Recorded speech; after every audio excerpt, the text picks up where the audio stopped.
Bonjour à tous, je suis ravie de vous retrouver pour ce nouvel épisode des Super Talks, l'émission de DigiSchool qui vous éclaire sur des grands sujets d'orientation. Alors aujourd'hui, on va vous expliquer comment vous réorienter en cours d'année, parce que oui, c'est possible grâce aux rentrées décalées. Et pour m'accompagner sur ce sujet, je suis accompagnée d'Ornella Lojudis. Comment tu vas, Ornella ? Ça va très bien et toi ? Ça va très bien, je te remercie. Ornella, tu es chargée des admissions à l'ISC Paris. Et également avec nous, Raphaëla. Raphaëla, toi, tu es étudiante à l'ISC. Tu as fait une rentrée décalée, donc tu vas nous expliquer un peu comment ça s'est passé. Ça marche. Ça va ? Oui. T'es prête à répondre un peu à mes questions ? Oui. On va commencer avec toi, peut-être, Ornella. Oui. On va réexpliquer peut-être aux personnes qui ne le savent pas. Ouais. C'est quoi le concept de la rentrée décalée, justement ? Alors, rentrée décalée, c'est une rentrée qui va être organisée pour les étudiants pour rentrer en première année, mais en février. C'est pour différents types d'étudiants et ça va être une année accélérée, donc sur quelques mois avec les mêmes cours, mais ça va leur permettre d'intégrer directement en septembre prochain la rentrée en deuxième année. Ok. Donc plutôt pour des gens qui se seraient peut-être trompés de voie, C'est ça. qui n'auraient pas trouvé la formation qui leur correspond. C'est ça. En fait, ils se sont trompés, mais c'est pas un problème par rapport à ça. Vraiment, on a plein de types d'étudiants différents. Ça va être des étudiants qui ont commencé une année à la fac. Ils ont suivi une semaine, 2 semaines, 1 mois, 2 mois de cours. Et au final, ça leur plaît pas forcément. C'est des étudiants qui étaient à l'étranger, ils ont voulu un peu s'améliorer en anglais par exemple, ils sont partis pendant 1 mois, 2 mois en Angleterre, aux États-Unis et ils veulent arriver avec de bases solides en anglais. Donc ça dépend vraiment des étudiants quoi. Ok. Donc ça permet de suivre exactement la même année, mais sur un cursus très accéléré. Exactement, c'est ça. Ils vont avoir les mêmes cours, le même nombre d'heures de cours. Ce qu'il y a, c'est que c'est beaucoup plus condensé, donc c'est un rythme un peu plus intense. Il faut s'y attendre. Mais c'est vraiment, ils vont avoir cours le matin, l'après-midi, et donc de février jusqu'à juin. Et après, ils sont à un stage s'ils le souhaitent. Ce sera optionnel. On reviendra justement un peu sur les détails du programme. Mais toi, Raphaëla, la rentrée décalée, c'est un concept que tu connaissais ? Oui, bien sûr, je suis totalement familière avec ce concept-là, puisqu'en première année de bachelor, j'ai fait une rentrée décalée. De septembre à décembre, j'étais en première année de licence de droit à la fac. Et je me suis rendu compte à partir du 2e mois que vraiment le droit et plus particulièrement la fac, c'était pas du tout fait pour moi. Les amphis à 100, 200, 300 personnes, le manque d'accompagnement et une charge de cours vraiment immense. Je me rendais compte que ça ne me convenait pas du tout. Et par contre, j'étais très intéressée par les matières comme macro et microéconomie, la science économie, etc. Ça m'intéressait beaucoup plus que les matières 100% et purement littéraires. Et j'ai été accompagnée par mes parents, etc. J'ai fait beaucoup de recherches sur Internet et je me suis rendu compte que finalement, j'étais peut-être intéressée par les écoles de commerce. Et je me suis renseignée un petit peu et j'ai entendu parler de l'ISC Paris. Et ce qui m'a tout de suite intéressée vraiment à l'ISC, c'était le système d'entreprise étudiante. J'étais passionnée par ça. Je me suis dit, j'aimerais vraiment participer et être membre même de ces associations, pourquoi pas. Et donc l'ISC propose du coup une rentrée décalée au mois de février. Donc ce qui m'a permis moi de entre décembre et février m'acclimater, me préparer, etc. à une potentielle rentrée. Et j'ai été super bien accompagnée par l'ISC, par les membres de l'administration pour intégrer l'ISC. Et donc de février à juin, on avait beaucoup de cours quand même, c'est vrai que c'était assez condensé, mais on était dans des petits groupes, petits effectifs, des toutes petites classes, 15 à 20 personnes. Donc ça me changeait totalement de la fac, des grands amphithéâtres. Ça me changeait énormément. Et donc plus d'accompagnement, plus de suivi aussi. Et même si la charge de cours peut être assez importante, on va dire que j'étais assez bien rodée avec la fac. Et puis surtout, les professeurs sont disponibles pour répondre à nos questions, pour nous accompagner, etc. Et du coup, on est tous soudés dans la classe. Avec mes camarades de classe, on était super soudés et c'était super cool. Et après ça, je suis rentrée en 2e année de bachelor. Là, du coup, on avait les cours en demi-journée, que l'après-midi et plus le matin. Et maintenant, je suis en 3e année de bachelor. Et donc, ça fait 3 ans que je suis à l'ISC et ça se passe super bien. Et t'as trouvé ta voie. Et j'ai trouvé ma voie, oui. Est-ce que, alors ça c'est important de le dire Ornella, je pense, et tu seras évidemment ok, c'est que c'est pas, faut prendre ça comme une opportunité, la rentrée décalée. On a le droit de se tromper, surtout quand on sort du lycée. Il y a des matières qui nous intéressent, il y a des filières qui nous intéressent. On se rend compte que finalement, à la fois le type d'encadrement, le type de matière aussi, ça peut arriver qu'il y ait des étudiants qui finalement se rendent compte que les cours ne les intéressent pas, c'est encore presque pire.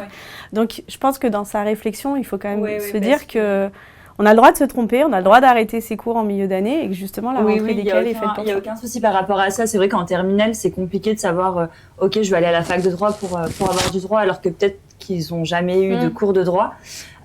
Et donc, ça leur permet d'avoir une première expérience. Tu as dû apprendre plein de choses.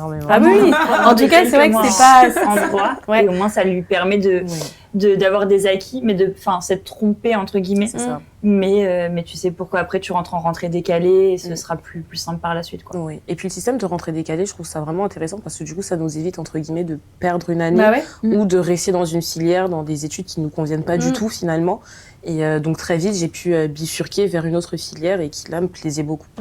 Donc, c'est vraiment intéressant. Donc, justement, tu l'as dit, effectivement, l'ISC Paris propose son bachelor en rentrée décalée, c'est à partir de fin février. Ouais. Qu'est-ce que tu pourrais donner comme conseil, justement, tu nous as donné quelques exemples, toi, justement, de ce qui ne te plaisait pas. Qu'est-ce que, pour un étudiant qui se dirait, je suis quand même pas hyper à l'aise dans la formation que je suis actuellement, c'est quoi les questions qu'on se pose pour se réorienter ?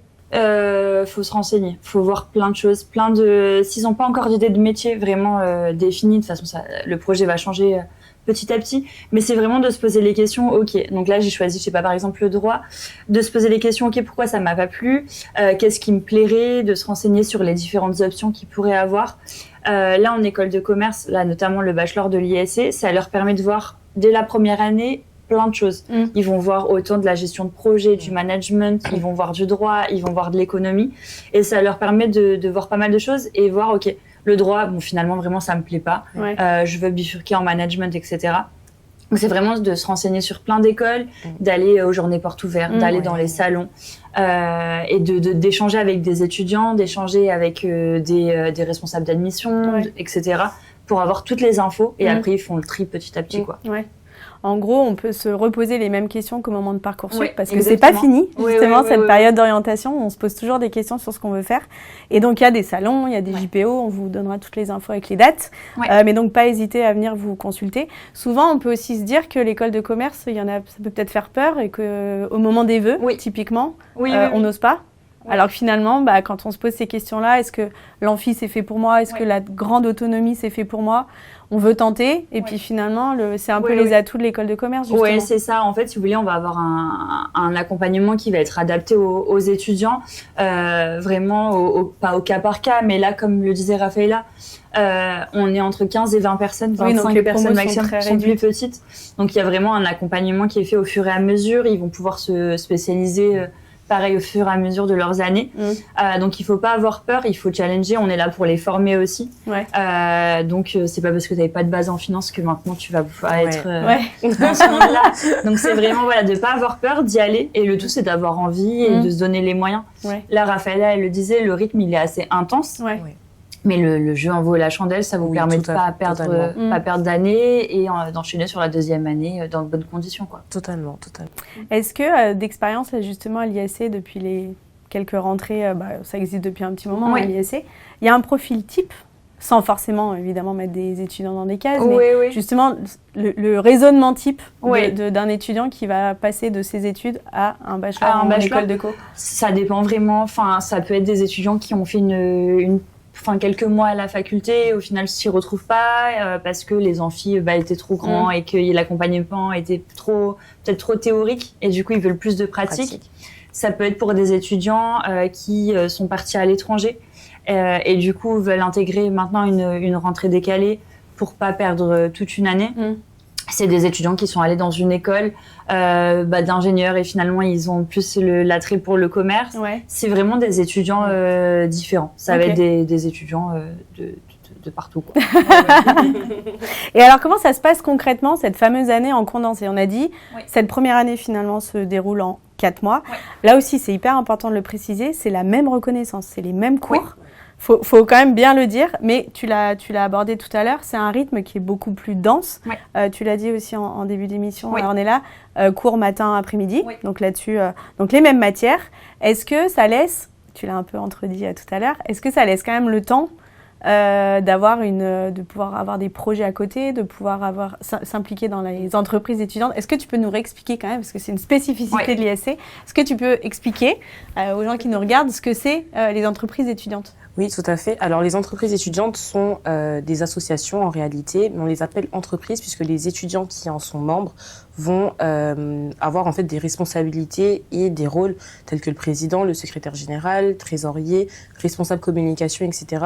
et mener à bien en fait des projets d'une plus ou moins grande envergure avec un certain budget. Donc, c'est de grandes responsabilités et surtout, c'est quelque chose de valorisant qu'on peut mettre sur son CV, dont on peut parler puisque ce sont des projets qu'on va mener, etc. Et on va mettre en fait en place, c'est de l'action learning en fait. On va venir appliquer tout ce qu'on a appris en théorie à l'école et le mettre en pratique directement. C'est ça. Exactement. Donc ce sont des entreprises qui sont gérées par des étudiants, pour des étudiants, etc. Et c'est très professionnalisant. Et ça permet de se mêler aussi avec des étudiants d'autres promos, j'imagine. Ouais. Tout à fait. C'est ça, et même des internationaux. Tu me parlais tout à l'heure du voyage là, qui est organisé. Oui, Cosmopol, par exemple, c'est une entreprise étudiante qui a pour objectif d'intégrer les étudiants internationaux. Donc, tous les Erasmus, les étudiants en échange qui viennent pour 1 an ou un semestre. Donc, l'objectif, c'est de leur faire découvrir la France, la culture parisienne, etc. Et on organise chaque année 2 voyages. Donc, un en France au premier semestre et le deuxième en Europe. On a déjà fait Bordeaux, Toulouse, la Croatie, l'Espagne, la Bulgarie. On a vraiment beaucoup voyagé ces dernières années. Et donc ça aussi, pareil, il faut trouver des partenariats, il faut gérer les réservations, etc. Donc c'est assez prenant. C'est vrai que c'est prenant, mais ça nous permet de rencontrer plein de personnes, des Brésiliens par exemple qui viennent pour un semestre à l'ISC Paris, donc c'est super. C'est cool. Vraiment super. Et donc j'imagine que en tant qu'étudiant, vous pouvez choisir un peu la thématique d'entreprise étudiante qui va vous intéresser plus qu'une autre. Tout à fait, il y a de l'humanitaire, il y a des associations plus sportives, d'autres artistiques comme le Bureau des Arts, il y a vraiment de tout. Il y a vraiment de tout à l'ISC. Et est-ce que sur cette première année, parce que sur le bachelor en rentrée de septembre, il y a quand même un stage qui peut être fait, est-ce que sur ce format condensé de 4 mois de cours, est-ce qu'il y a possibilité quand même d'en faire un ou pas ? Oui, on les accompagne dans la recherche de stages, etc. Et là, en fait, on va laisser le choix aux étudiants. Ils vont faire un stage juillet-août. S'ils le souhaitent, ça va être optionnel pour eux parce qu'on sait qu'il y a des étudiants qui utilisent les vacances pour des jobs étudiants, des jobs d'été. Donc, on leur laisse la possibilité soit de faire un stage en France, à l'étranger, c'est vraiment eux qui choisissent, soit alors de faire un job étudiant et ils rattraperont leur stage durant la 2e et la 3e année. Parce que justement, c'est aussi le propre du bachelor, c'est qu'il y a un côté très professionnalisant. Donc après cette première année, tu l'as dit, qui est assez généraliste, où vous allez balayer pas mal de matières, comment elles vont se passer les 2 années d'après ? Et puis est-ce qu'il y a une spécialisation au bout de ce bachelor ? Tu peux nous en parler un petit peu, toi qui es en 3e année ? Je crois que tu es la mieux placée pour nous dire. Oui, tout à fait. Donc en première année, on va vraiment balayer tout plein de matières. Donc comme Ornella disait tout à l'heure, donc du marketing, de la finance, de l'économie, etc. On va vraiment toucher à tout. Et à partir de la 2e année, on va choisir une option. Donc il y en a 4 au total, il me semble. Et en dernière année, en 3e année de bachelor, on choisit une spécialisation.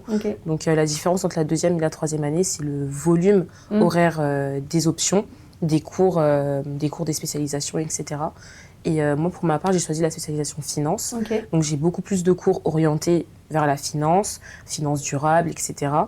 Et donc oui, tout à fait. Et il faut également faire des stages à côté. Il faut également faire des stages. Possibilité également de faire de l'alternance à partir de la 3e année de bachelor. Et donc certains à la fin du bachelor décident d'arrêter leurs études puisqu'ils ont fait de nombreux mois de stage. Ils ont acquis de l'expérience professionnelle grâce à l'alternance ou des périodes en entreprise. Ou d'autres décident de poursuivre leurs études et de continuer à se spécialiser dans un domaine ou un autre. Voilà. Le bachelor de l'ISC Paris, il est visé, il est gradé. Ça veut dire quoi, Ornella, ça ? Ça veut dire que déjà, en termes de reconnaissance au niveau de l'État, c'est la plus haute reconnaissance possible. Donc, en termes de diplôme, vous avez un diplôme sérieux. Et ça permet aussi de, s'ils le souhaitent, du coup, intégrer des entreprises avec ce grade-là, ou alors continuer leurs études s'ils le souhaitent. Ça peut être en France, ça peut être à l'étranger, ça peut être à l'ISC Paris, ça peut être dans une autre école. C'est vraiment libre à eux. Ils ont déjà un premier diplôme et après, ils arrêtent leurs études, ils continuent. Globalement, pour parler un peu de chiffres, il y a 80% des étudiants qui continuent en master par la suite. Parce qu'il y a l'alternance, parce qu'il y a plein de choses. Oui, et puis c'est vrai que je pense que ce côté diplomation au bout de 3 ans, parce qu'on a vraiment ce diplôme au bout de 3 ans qui amène quand même à une poursuite d'études, ça peut être un peu rassurant de se dire peut-être que je ne suis pas prêt à me lancer dans un programme en 5 ans.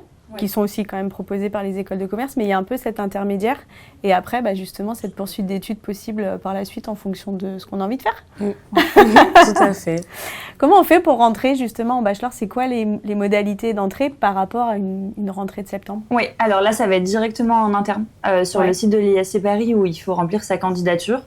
On va demander un dossier à remplir, notamment donc les bulletins de première et terminale, les notes du baccalauréat, une lettre de motivation et un CV, sans trop en demander par rapport à ça, mais voilà, se projeter un petit peu dans le monde professionnel. Et après, ils sont conviés à faire un entretien avec nous en français et en anglais pour comprendre vraiment leur projet professionnel. Ok, ils ont fait une première année quelque part, mais ça peut être valorisé et valorisant aussi. Et de comprendre un petit peu leur projet, pourquoi ils souhaitent intégrer l'ISC Paris et qu'ils soient là pour les bonnes raisons. Ouais. Est-ce que tu aurais un petit conseil pour la préparation de cet entretien? Et notamment, moi, ce qui me pose question sur des profils typiquement d'étudiants qui auraient peut-être choisi une autre filière, comme Raphaëlla, le droit. Comment on pourrait valoriser le fait que, je suis pas partie dans la bonne voie tout de suite, mais finalement, l'école de commerce, ça n'a pas forcément été mon premier choix. Mais je veux pas que vous le preniez mal. Comment ça? Non, on sait très bien qu'il y a plein d'étudiants qui au final, se réorientent.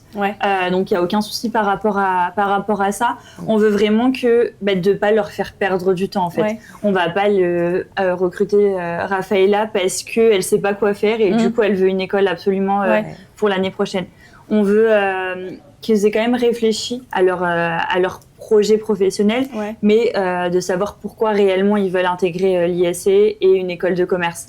Donc, ok, tu as fait du droit, donc de valoriser cette expérience-là, parce que du coup, tu as vu pas mal de choses et tu as eu peut-être une méthodologie de travail, mine de rien, à la fac, tu as eu une autonomie, etc. Et donc de valoriser ça et après de rester honnête. C'est normal de se tromper, il n'y a aucun souci par rapport à ça, mais de comprendre pourquoi. Tout simplement, Et juste, votre niveau de sélectivité, j'allais dire, est le même qu'au moment de votre recrutement sur Parcoursup, par exemple. Vu qu'on est gradé licence, ça va être le même. On va présenter tous les dossiers au rectorat, etc. pour du coup la diplomation par la suite. Donc ça va être le même, mais c'est vrai que c'est un accompagnement différent parce que c'est une plus petite promotion, donc on a moins de candidats et donc c'est un accompagnement qui est différent dans leur candidature, mais c'est la même chose, ils passeront les mêmes entretiens. Donc si on récapitule, une rentrée à partir du 25 février. Exactement. On condense cette première année de bachelor en quelques mois. On peut quand même faire un stage pendant l'été ou pas, il reste optionnel. Candidature en ligne, c'est dès maintenant. Il y a une date de fin de candidature. Il n'y a pas de date de fin, mais en fait, avant la rentrée bien sûr, évidemment. Mais dès qu'on va remplir la classe, dès que la classe sera complète, on ne veut vraiment pas une grosse promotion par rapport à ça. Donc on arrêtera les candidatures. Là, c'est au fil de l'eau. Il y a différentes sessions de concours, mais voilà. Ok. Donc si éventuellement, vous vous dites que vous n'êtes pas très à l'aise dans la formation dans laquelle vous êtes, les rentrées décalées sont là pour ça. Posez-vous les bonnes questions, on l'a dit tout à l'heure. Allez sur les salons, allez sur les JPO, on vous mettra les petites dates, tout ce qu'il faut pour l'ISC.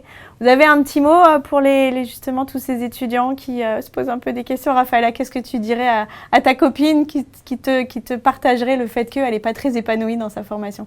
Je lui dirais qu'on est encore jeune, qu'il ne faut vraiment pas se prendre la tête. C'est vrai que c'est difficile quand on sort du lycée de se dire qu'est-ce que j'ai envie de faire jusqu'à la fin de mes jours, quel métier j'ai envie de faire, dans quelle formation j'ai envie de m'investir, etc.